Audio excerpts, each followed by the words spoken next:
జగన్ను రాళ్లతోని కొట్టి తరిమేశారు.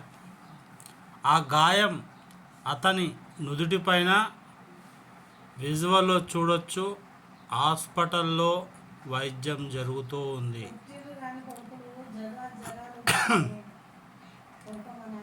అన్ని న్యూస్ ఛానళ్ళల్లో పెద్ద బ్రేకింగ్ న్యూస్గా చూస్తున్నారు.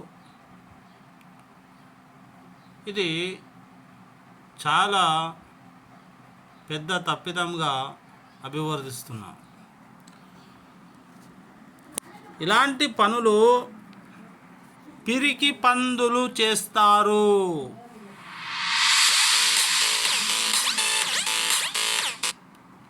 ఎందుకంటే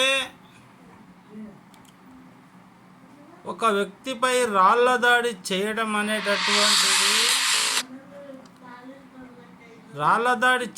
అనేటటువంటిది చాలా సిగ్గుమాలిన మరి పిరికి పంద చర్యగా అభివర్ణిస్తున్నాం. ఎందుకంటే ఈ యొక్క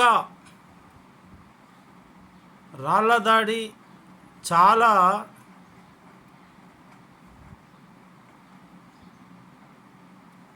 జగన్ గారికి గాయాల పాలు చేసింది.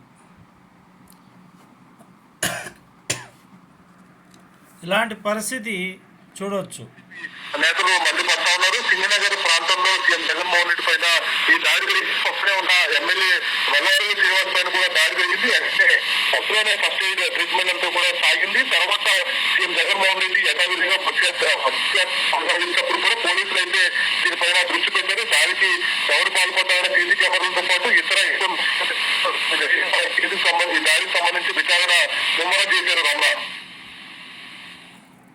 ఆ యొక్క రాళ్ళు కొట్టిన దృశ్యాలు మీరు విజువల్లో కూడా చూడొచ్చు. అసలు నిజంగా ఫ్యాక్షన్ అంటే ఆంధ్ర అంటే ఫ్యాక్షన్ ఆంధ్రప్రదేశ్. ఇంతటి రౌడీలా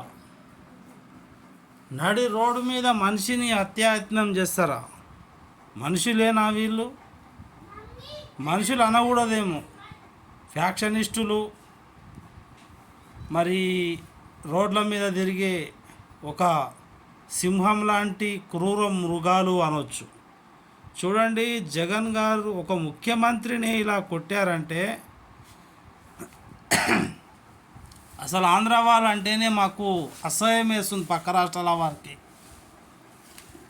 ఎందుకంటే మనం తెలుగు రాష్ట్ర ప్రజలం. ఇంతటి నీచంగా వ్యవహరించడం అనేది చాలా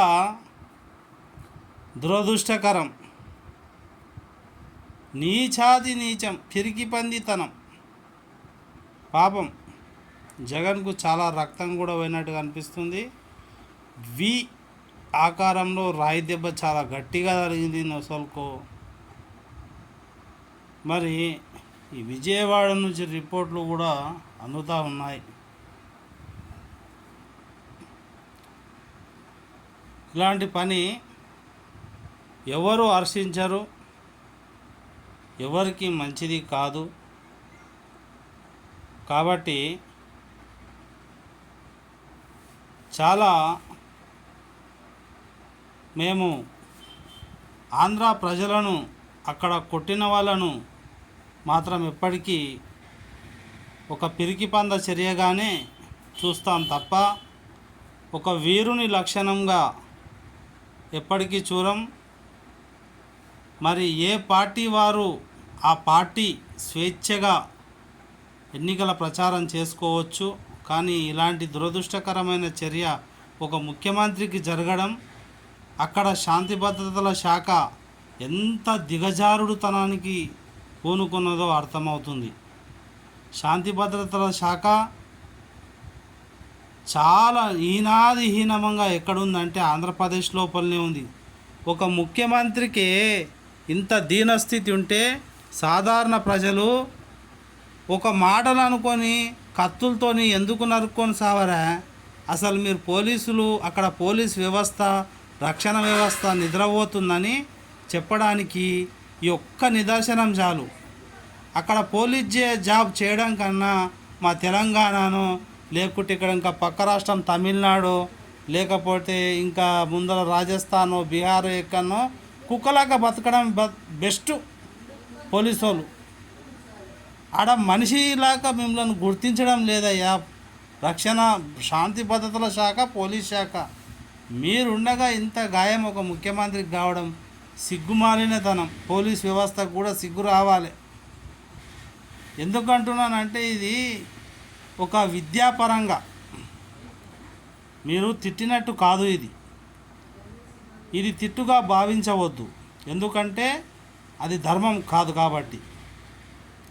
ఒక ముఖ్యమంత్రి అండి, రాష్ట్ర ముఖ్యమంత్రి, సాధారణ పరిస్థితులు మాకు అర్థమవుతున్నాయి. ఆ సినిమాలో ఇప్పుడు చూపించినట్టు ఎవరు junior NTR, young tiger NTR సినిమాలో చూపించినట్టు ఆయన ఇట్లా ఏదో చేతుకు కత్తి కట్టుకొని ఫైటింగ్ చేస్తాడు చూడు, నిజంగా అట్లా జరుగుతావేమో అనిపిస్తున్నది ఈ పరిస్థితి చూస్తుంటే. నేనైతే ఎప్పటికీ ఇలాంటి నీచమైనటువంటి పనులను కానీ సమాజం కానీ హర్షించదు. గౌరవనీయులైన మరి ఈ యొక్క జగన్ గారికి, జగన్ కుటుంబం శాంతి భద్రతలతోని, పోలీస్ భారీ బందోబస్తుతోని, ఒక ముఖ్యమంత్రికి రక్షణ లేని ఆ రాష్ట్రాన్ని వదిలి హాయిగా వచ్చి మా తెలంగాణలో ఉంటే మేము కళ్ళల్లో పెట్టుకొని చూసుకుంటాం. చంద్రబాబు ఎంత మంచిగా ఉన్నాడు మా దగ్గర, తెలంగాణలో మంచిగా రాజ భోగాలతో ఉన్నాడు. అతని మీద వీగ వాలాలన్నా, ఒక కోతి వచ్చి మీద పడాలన్నా లక్షల మంది రక్షణ వ్యవస్థ. ఈ దిక్కుమాలిన ఆంధ్రలో ఉన్న రక్షణ వ్యవస్థ చాలా నీచంగా ఉంది. దాన్ని మారుద్దాం, చూద్దాం. ఇక ఇట్లా ముఖ్యమంత్రికి తాకడము, ఈ వైఫల్యాలను కప్పిపుచ్చుకోవడం, దొంగను దొరకబట్టిరో ఆయనను కూడా దొరకబట్టలేదు. ఇది గవర్నమెంట్కు వ్యతిరేకం కాదని నేను చెప్పిన సంభాషణ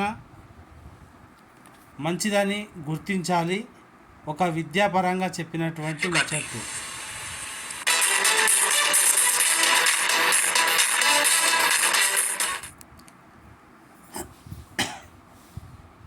డాబా కోట్ల సెంటర్లో జగన్ ఎడమ కన్ను పైభాగంలో స్వల్ప గాయం. పక్కనే ఉన్న వెల్లంపల్లి ఎడమ కంటికి పోతే చికిత్స చేసిన వైద్యులు జగన్ గారికి. యాత్రను యథావిధిగా కొనసాగిస్తున్న జగన్. మరి బ్రేకింగ్ న్యూస్ అయితే అందుతుంది. ఏదో కథ ఇది.